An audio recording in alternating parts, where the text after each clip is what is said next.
নমস্কার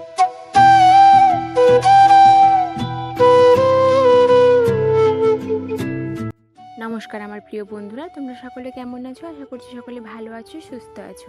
মেদিনীপুরের এই ছোট্ট গ্রাম থেকে আমি আমার চ্যানেল অভিনব কৃষ্ণে তোমাদের সকলকে স্বাগত জানাই। এখন বাজে ভোর প্রায় 4:30 মতো। এখন আমার রান্না কমপ্লিট হয়ে গেছে, তোমরা দেখতেই পেলে।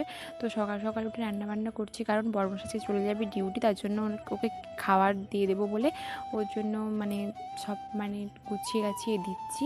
আর ভাইও আজকে চলে যাবে, ভাই এসে চলে তোমরা সবাই দেখেছিলে। তো ভাইও যাবে, একই দিকে দুজনে যাবে বলে তো একসঙ্গেই বেরিয়ে যাচ্ছি সকাল সকাল। তো সকাল সকাল বলবো কি, ভোর ভোরই বেরিয়ে যাচ্ছে, পুরো 5:30 বাসে ওরা চলে যাবে। তার জন্য আমি 4টে থেকে উঠে রান্নাবান্না করছি আর কি। রান্না গুছিয়ে দিলাম, তো ওরা চলে গেলে আমি বাসি কাজ ছাড়বো।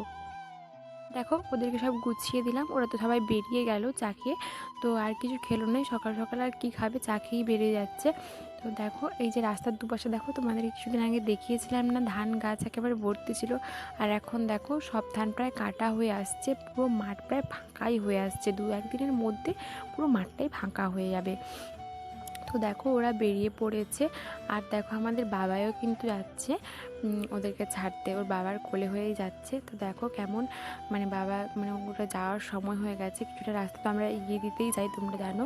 তো দেখো তারপরে বাবাই ওদেরকে কীরকম আদর করছে, হাম্পি খাচ্ছে। তো কেউ ওর বাবাকেও খেলো, ওর কাকাইকে খেলো, হাম্পি খেলো। তো তারপরে দেখো ওর টাটা করে দিচ্ছে, ওরা চলে গেল। গাছ বলো তো, এটা না তুলো গাছ, জানো তো?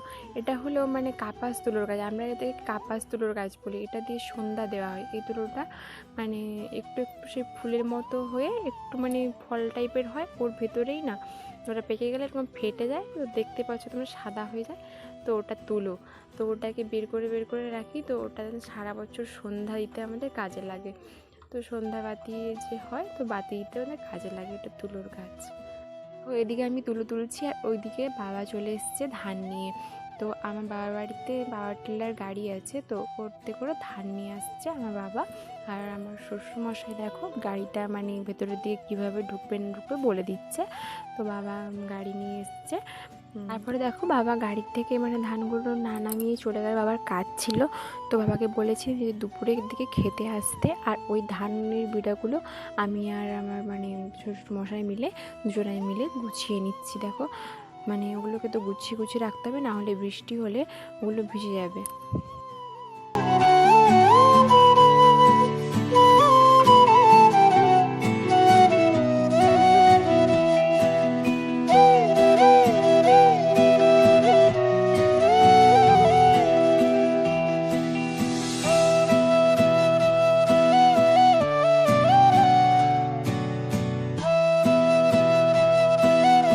ধানের বিড়াগুলোকে গুছিয়ে দিয়ে আবার চলে এসেছি এদিকে, জল ভরতে, জল ভরবো। তারপরে রান্নাও আছে, রান্না করতে হবে। এগুলো গুছোতে তো অনেকটা বেলাও হয়ে গেছে।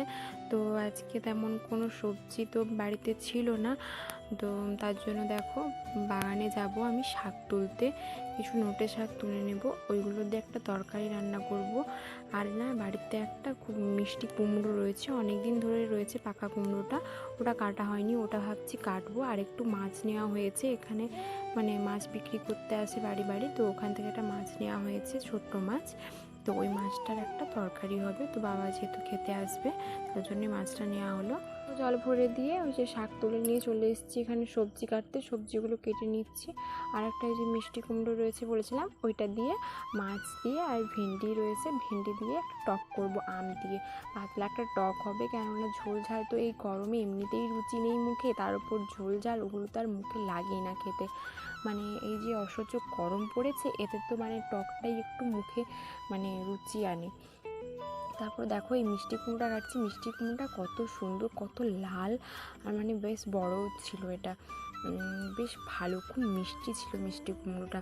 এগুলো কেটে নিই, তারপরে আবার রান্নাবান্নাও রয়েছে, রান্না করতে বসবো।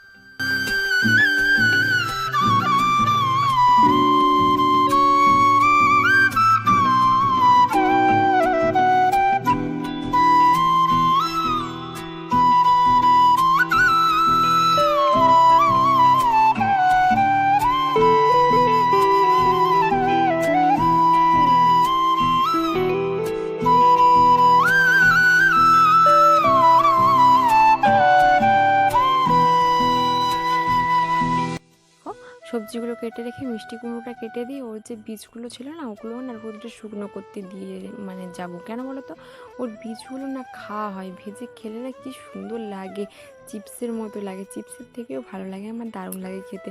ওগুলোকে রোদে দিয়ে দেবো। তারপর কলপাড়ে চলে এসেছি চাল ধুতে আর শাক ধুতে। চালগুলোতে না খুব তুষ রয়েছে আর ওই কুঁড়োগুলো রয়েছে, তো ওগুলোকে না ভালো করে ধুয়ে ধুয়ে চটকে চটকে ওই কালো জলগুলো বের করে দিতে হয় আর তুষগুলোকেও বের করে দিতে হয়। তো ভালো করে শাকটা আর ওই চালটা ধুয়ে নেব। দেখো ওগুলো ধুয়ে নিয়ে গিয়ে চলে এলাম আম গাছে, এখানটায় আম পাড়তে। একটা আম পেড়ে নিয়ে চলে যাবো। এই আমগুলো না খুবই টক, একটা হলেই হয়ে যাবে আমাদের 4 জনের টক। তারপরে দেখো এই যে চলে এসেছি রান্না বসাতে, রান্নাটা এবারে চাপিয়ে নিই।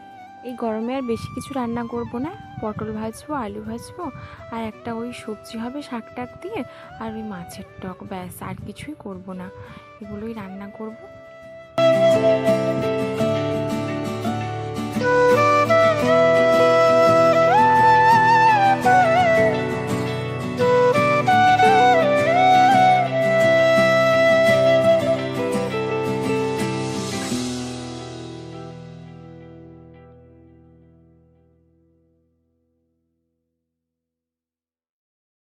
দেখো উনুন ধরিয়ে নিয়েছি, তারপরে চালটাও ঢেলে দিলাম আমি। তারপরে না প্রথমে মাছটা ভেজে নেব, তারপরে আমের টকটা করব মাছ দিয়ে। তো এসব করে রান্না বান্না করে খাওয়া দাওয়া তো মিটলো, একটু দেরি হয়েছিল। তারপরে দেখো ঘুম থেকে তাড়াতাড়ি উঠে পড়েছি। ওই যে ধান আসলো, ধান টান গোছানো হলো, ওইখানটায় গাড়ি ঢুকলো, তো ওই বাইরটা না কেমন একটা যেন খোলাখুলি হয়ে গেছে। আর পরের দিন তো ধান ঝাড়া রয়েছে, আর ধান ঝাড়া হবে মানে তো বাইরে মাটি থাকলে হবে না, সব ধানের সঙ্গে মাটি মিশলে চালের সঙ্গেও মাটি মিশে যাবে, তাহলে না ভাত খেতে মানে ভাত খেতেই পারবো না। ওই মাটি মেশানো ভাত কি মানে চাল খেতে পারা যাবে না একবারে। তার জন্য এখানে না গোবর দিয়ে লেপবো, তার জন্য দেখো আমি জল এনেছি গোবর টোবর দিয়ে ওগুলো লেপবো বলে। আর বাইরটা তার আগে ঝাড় দিয়ে নিচ্ছি, তারপরে বাইরটাকে লেপে নেব। দেখো ঝাড় দিয়ে চলে এসেছি বাইর লেপতে, জলের সঙ্গে গোবরটাকে আমি ভালোভাবে গুলবো, তারপরে বাইরটাকে ভালো করে লেপবো। তো দেখো বাইরে আমি লেপতে থাকি। আর ভিডিওটা বেশি বড় করব না, কারণ মানে বুঝতে পারছো এডিটের খুব সমস্যা হয়, ছোটো বাচ্চা রয়েছে। আর চ্যানেলে যারা নতুন বন্ধু রয়েছে তাদেরকে অসংখ্য ধন্যবাদ, পুরনো বন্ধুদের জানাই অনেক অনেক ভালোবাসা। তো এভাবেই তোমরা আমার পাশে থাকো, সাথে থাকো, আমাকে একটু সাপোর্ট করতে থাকো। আর তোমরা অবশ্যই ভালো থাকো, সুস্থ থাকো। পরের ভিডিওতে আবার দেখা হচ্ছে তোমাদের সাথে।